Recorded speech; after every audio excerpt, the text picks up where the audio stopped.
Drodzy winopijcy, wciąż jestem w Toskanii, a tym razem pokażę Wam, jak smakuje Vino Nobile di Montepulciano. Oglądajcie!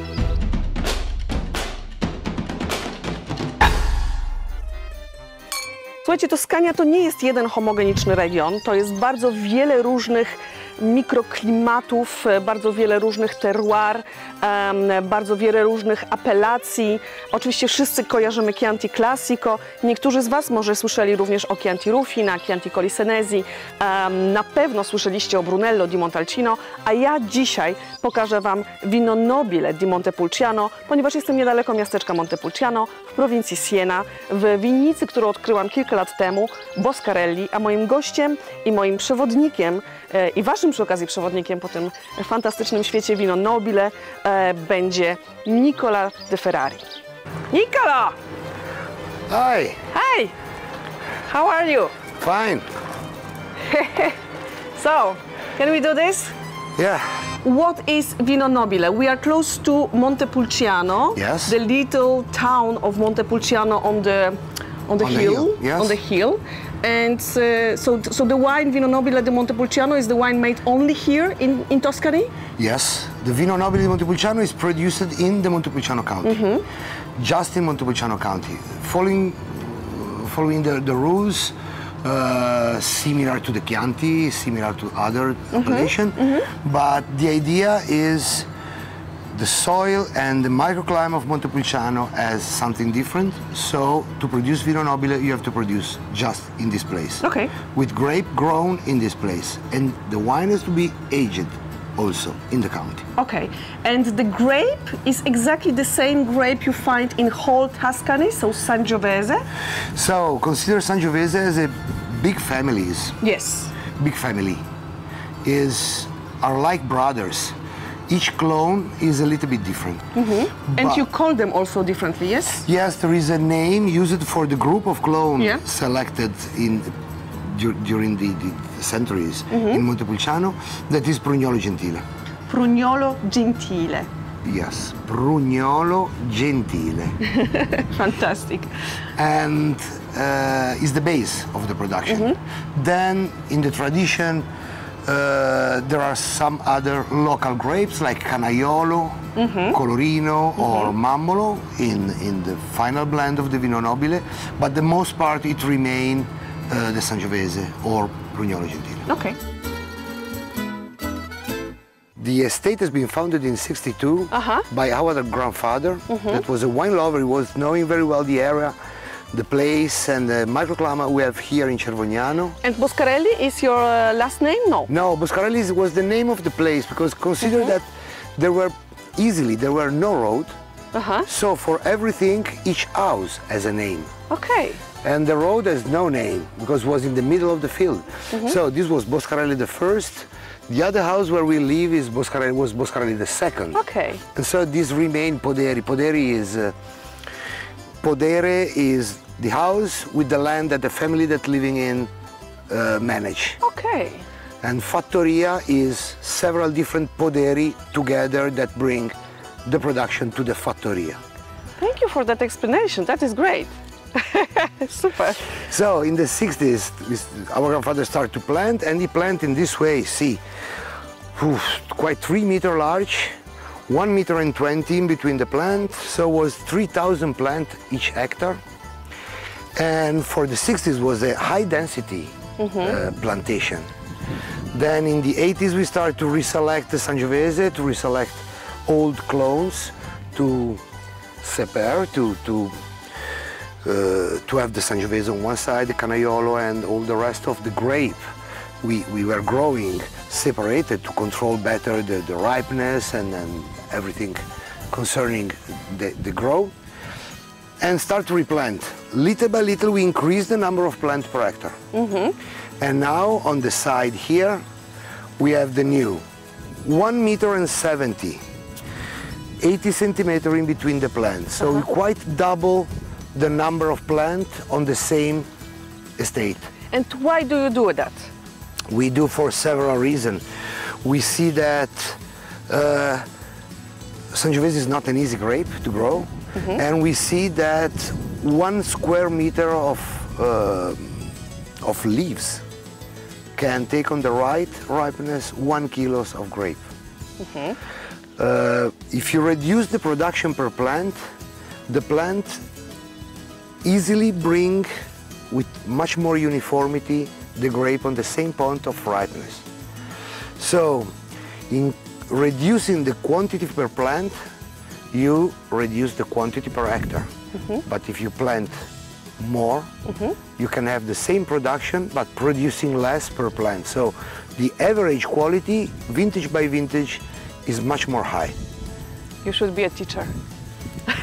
Really. And you can recognize the Sangiovese because of this. It's a light green, the leaves is shining and naked down. So no, like... No furry. Yeah. There are some varieties like the Mamolo or the Canaiolo, for example, that is extremely furry down, and you can recognize it because of this, and less shining on top. Yeah. So here we can see on this plant, for example, we have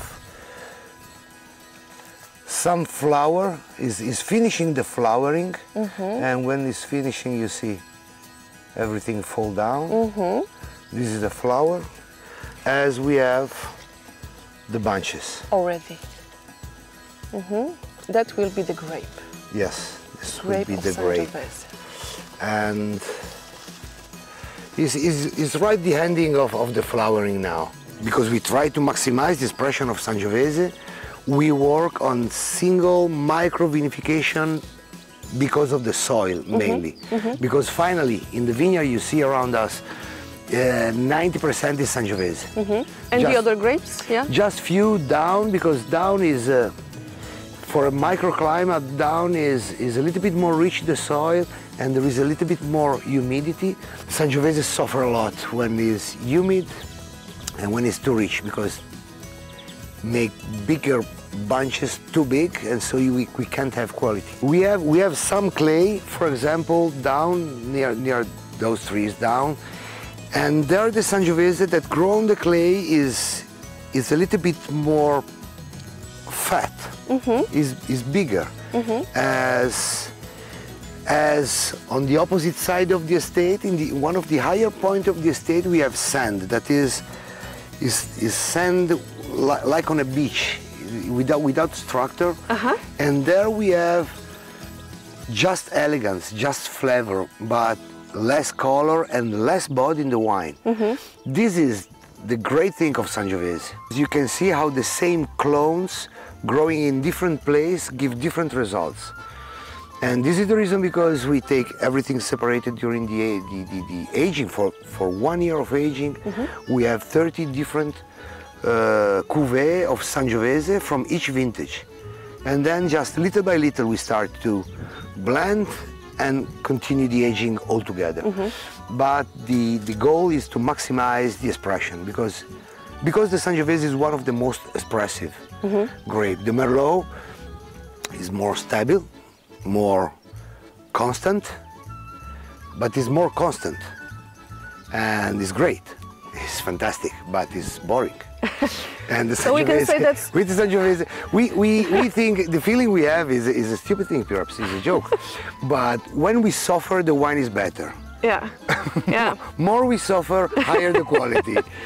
And there are some vintages, good quality, and the feeling is that nobody remember This vintage. a lot of that vintages. We as producer, as the consumer, after 20 years, don't remember that vintage. The one we suffer more remain in the history because there is more pathos and so on, perhaps. Yeah, but this is also with the memories from life, yeah? Yes. I thought that maybe Sangiovese and Merlot is like Polish husband and Italian husband. You know, Polish one is stable but boring. Italian, probably with more... Make you crazy. Make you crazy, probably. Yeah, my husband is there, but no, it was not against you, Mateusz. No, no, no, you are perfect. You are not boring at all. No, no, no. Okay, can we taste some wine? Yes, okay, we go. Because I need to taste some wine.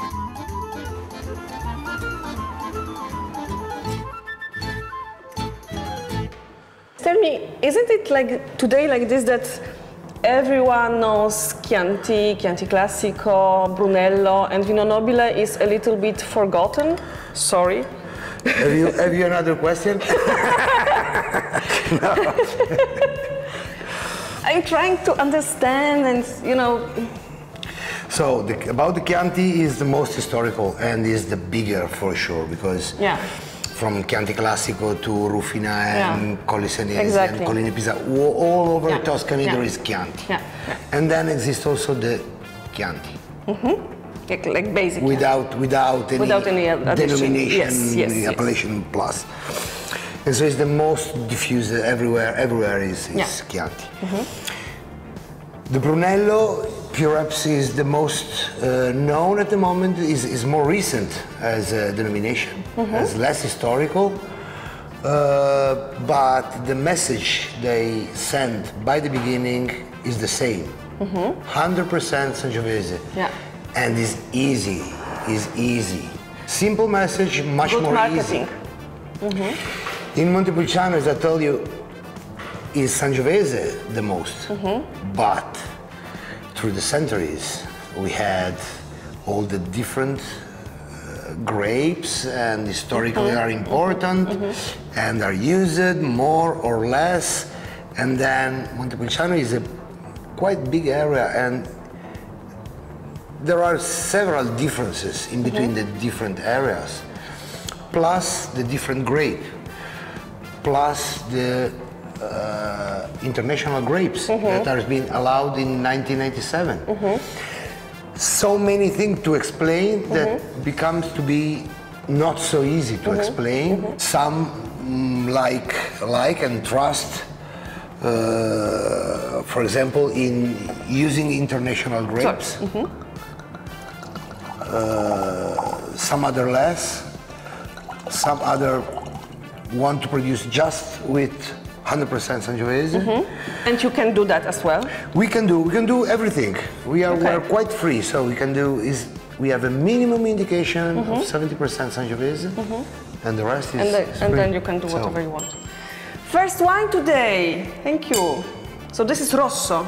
This is the Rosso di Montepulciano. So the color is lighter than Vino Nobile, we will see later, but immediately? Yes, is lighter, but in this case is lighter because in this blend we use, for example, a 15% Mammolo. Mammolo is an old grape from the area. It's been a bit abandoned in the last 20-30 years because it's not easy to grow. It's not good for long aging, it's not rich in tannin, it's not rich in color, but it's fantastic for its flower, flavors, its nice acidity, is the spring flavor. Yeah, and when I see on the label Rosso di Montepulciano, then I should expect a wine which would be like this one, lighter in style, maybe without oak. Okay, about the aging of this wine, there are no rules. So, the rules concern the quantity of grape, the percentage of grape, and stop. 50% of the producer of Montepulciano don't age the wine in oak at all, just stainless steel or concrete and so on. Some other put wine in oak for 1 year. So half of the period request for the Vino Nobile. We are more on the side of the pleasure. We like to drink a lot. So we need the wine, are easy to drink, and the bottle has to go. How is this wine? For me? Fantastic. But it is fantastic. The tannins are really soft here, like delicate. And the wine is extremely juicy. There is like cherries and wild cherries, and also the pips of the cherries, and a little bit almondy taste, and a little bit of violets even, a little bit like in Nebbiolo, some kind of violets, or like in Pinot Noir. Why not? Why not? It could be nice. Yeah, it could be nice. But I'm talking about this flowery touch, which is really nice. So, what's next? Next, I think the Vino Nobile. Okay. That is the most part of our production is on Vino Nobile, on this label. Nicola, tell me, when did you make your first wine? How old were you? Oh, when young means 10, 12, 8. You were working already. There is a nice picture. There is a nice picture on that I say this is my first vintage. My mother was pregnant. And it's in front of the distiller, and they say, "Oh, I remember that vintage. It was a lot of humidity and dark." Yeah. So this is Vino Nobile. This is Vino Nobile. You see, it's a little bit darker, but not so much. It's not like a dense, very dark wine. So here for Vino Nobile di Montepulciano, you need 3 years of aging? No, 2 and 3? In total are 3 years to sell the wine. But we ferment in oak and we remain in oak finally. So for our Vino Nobile is always 24 months. And then you can start to sell the wine by the 1st of January of the 3rd year by the vintage. So this is 2018 and this is the last vintage on sale. I think that Vino Nobile is always for me less like dense. It's structured, but not like big and bold. So this is the wine for people who like big wines, but still with some acidity, not so tannic, not so dense, not so wild, as sometimes wild can be for me Brunello.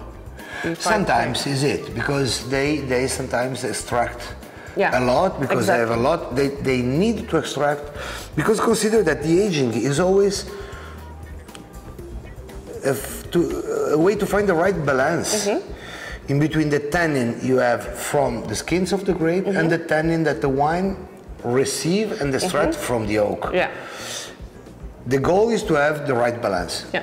So if you have few from the grape, you have to age less or in bigger cask. Yeah, exactly. The wine. If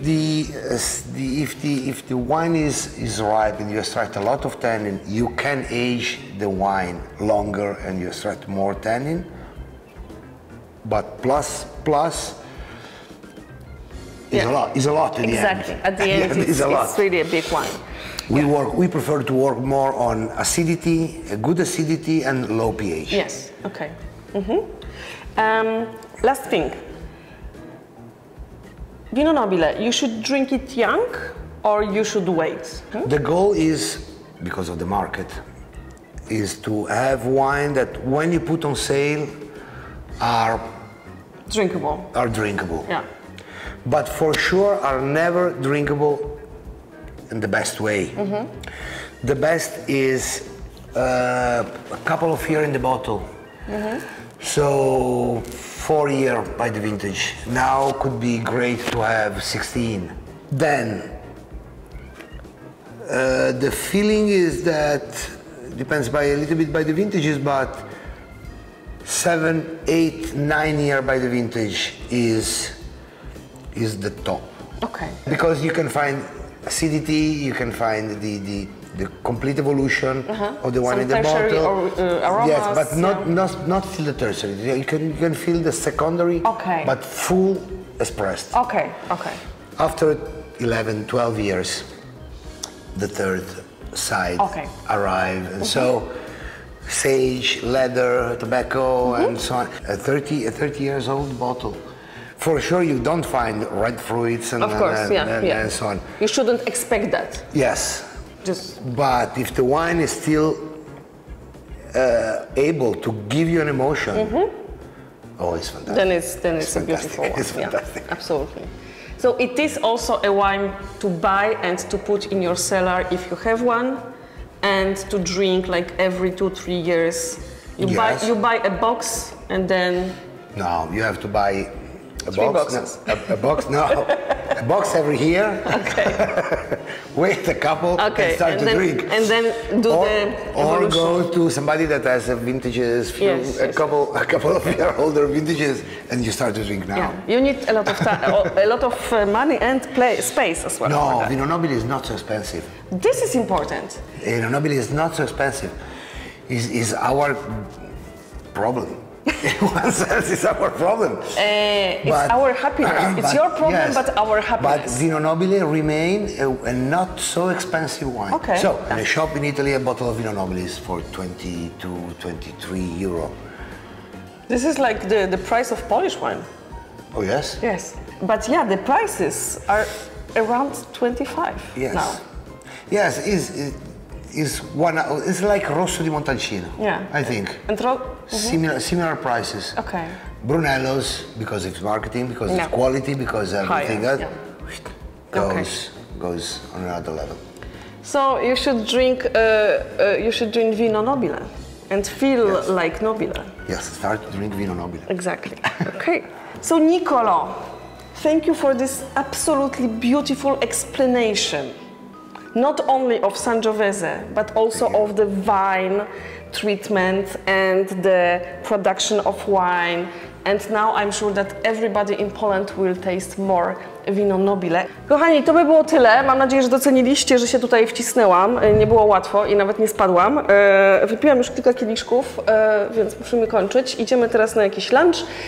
Bardzo Wam dziękuję za obejrzenie odcinka do końca. Dajcie nam łapki w górę. Bardzo żałuję, że nie ma tutaj ze mną Tomka. Napiszcie, co o tym sądzicie. Ja uważam, że on powinien zawsze tutaj być. Więc w komentarzach napiszcie, czy lubicie Vino Nobile di Montepulciano, jak Wam się podobał ten odcinek, jak Wam się podobał Nicolo. I koniecznie pamiętajcie o tym, że należy nas wspierać na Patronajcie, bo wtedy będzie nam łatwiej robić dla Was takie odcinki. Na przykład mam nadzieję, że doceniliście teraz fantastyczny dźwięk oraz obraz, który mamy dzięki Waszemu wsparciu, także bardzo Wam dziękujemy. Pijcie odpowiedzialnie i do następnego razu. Bye! Ciao, ciao! Arrivederci! Arrivederci! Kochani, jeżeli podobają Wam się nasze odcinki o Włoszech i kochacie włoskie wina, to koniecznie obejrzyjcie nasz wywiad, w którym rozmawiamy o winach z Piemontu. Tutaj. On nie wie, o co chodzi, więc dlatego tak na mnie patrzy, ale tutaj znajdziecie ten odcinek.